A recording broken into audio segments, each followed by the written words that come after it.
Libras, welcome to your weekly Sidereal Astrology forecast. This is for May 16th to the 22nd of 2016. I'm Athen, and this is for Sidereal. If you are new to the channel, be sure to check out the link because the signs are different. So Libra, this week we have a full moon, which is going to be right on the cusp between your sign and Scorpio. Okay, and this is going to be on Saturday at the end of the week. So as the week unfolds, there is more of this forward-moving energy, this insight, this momentum. And then at week's end, there is this illumination.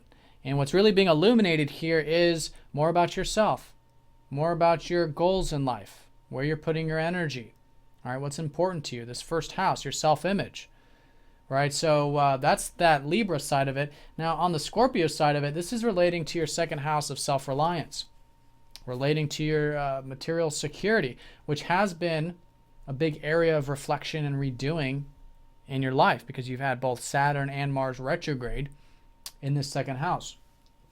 So this full moon is going to be conjoining up to Mars, and so it's important to be very reflective in this full moon. There could be a lot of energy though with that conjunction there, and this is particularly important to be balanced though because this full moon is going to be opposing up to your ruler Venus.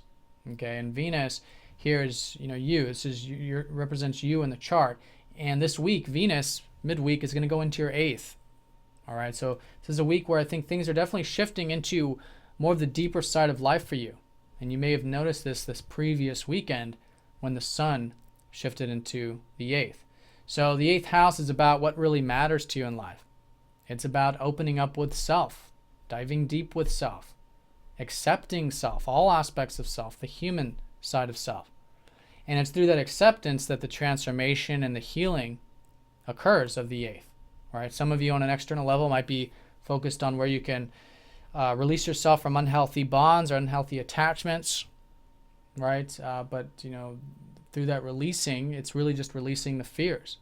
It's just releasing the attachments, and it's through that again we're able to. It's really through the acceptance of self that we're able to do the releasing, and then that does, of course, lead to more of the space and the transformation and the healing, which is what the 8th house is all about. So depending on the degree of that and the variability of that in your personal chart, I think it is good nonetheless for all of you to really see the truth of life, see the truth of self, and do that acceptance. And in that way, there is this very healing energy and very spiritual energy of the 8th house.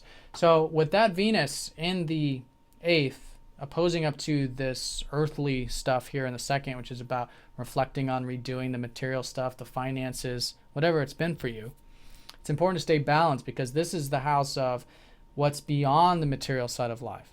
What is it beyond the material side of those things that you value do you truly value? Right? And what in life do you truly value beyond the material? And vice versa. We do need to have the simple pleasures and enjoyments of life of the 2nd house. The senses, to invoke the senses, to enjoy the good meal, the relaxation, the material security. So whatever that balancing point is for you, I think it's very important to just stay very neutral, very balanced. And that's, I think, really being emphasized by the fact that Venus is a part of this full moon, a part of this opposition and conjunction with Mars. So that's the full moon leading into Saturday. Now, this week we do have a very important aspect as well going on into next week, and this is Jupiter up to Saturn. And this aspect isn't anything new. In fact, it's been going on since August of last year, and we had the second aspect back in March, but now this is the last and final aspect with this. And this is all about that steady growth, the slow and steady growth. For you, relating to the financial and material stuff. All right, this is a good time to be like saving or redoing the finances, really taking the more self-limitation approach to cultivating your values, right? And in that way, you're seeing what's possible. And that's the Jupiter coming into that 2nd house. Now, vice versa, you've had a lot of this forward-moving energy for you to learn more about your aspirations. In fact, it really is the time for the next 2 years for you to be cultivating your aspirations in life. Okay, this has been Jupiter going direct last week, but the North Node has been shifting into Leo this year. So there is that forward-moving energy. I think you are seeing what's possible with aspirations. Some of you in regards to networking or friends or group or community things. But Saturn's here saying, but with patience, with that slow and steady approach. And I think that's going to be strongest next week in that aspect. But as a backdrop to the week, seeing where you can have the self-imposed limitations so you can have long-term successes here in your aspirations versus just short-term whimsical ones, and vice versa, where you can have that seeing what's possible and seeing the opportunities for you to work hard or to be patient or to work smart, really, when it comes to the material security.